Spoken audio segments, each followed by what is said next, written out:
Bonjour, bienvenue sur la cuisine de Linoucha. Aujourd'hui, je vous propose une recette de pizza aux pommes de terre et au saumon. Alors, pour préparer cette recette, j'ai pris ma pâte magique. Alors, la pâte qui me permet de réaliser pas mal de pizzas. Alors, je l'ai préparée, je l'ai laissée lever selon ma recette de pâte magique.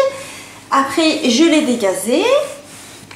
Et là, je suis en train de l'abaisser sur un plan de travail fariné pour pouvoir par la suite en faire une pâte à pizza. Alors j'ai abaissé la pâte et j'ai laissé des petits bords débordés sur les côtés parce que je vais en faire une cheesy crust avec des bords avec du fromage. Et je rappelle que je l'ai mise sur une plaque comme ça, spéciale pizza. Faisons déborder légèrement les bords. Alors j'abaisse la pâte avec les doigts pour faire adhérer par la suite la sauce plus facilement.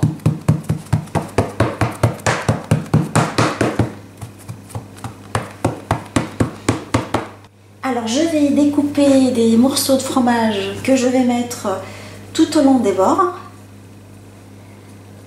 pour pouvoir par la suite rabattre la pâte dessus et faire mon cheesy crust. Alors je vais rabattre les bords dessus comme ça en appuyant dessus.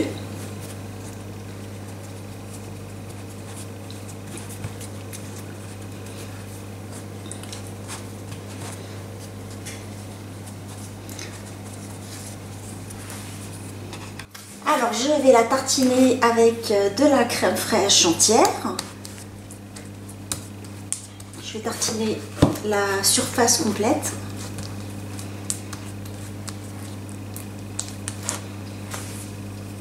Alors je vais déposer dessus des morceaux de pommes de terre. Alors j'ai préparé une pomme de terre cuite à l'eau que j'ai découpée en tranches, pas trop fines non plus.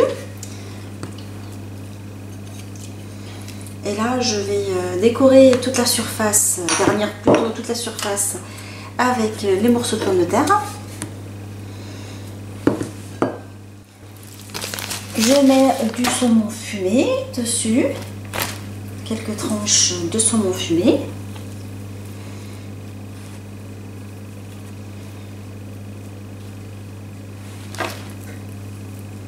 Alors je vais déposer des morceaux de fromage dessus. J'ai choisi de mettre du fromage raclette. Vous pouvez mettre du gruyère, du mozzarella.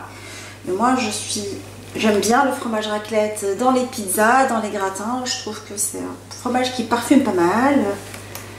Et je fais toute la surface avec. Je vais enfourner ma pizza en mode pizza ou en mode pain à 180 pendant 15 minutes jusqu'à ce qu'elle soit correctement cuite.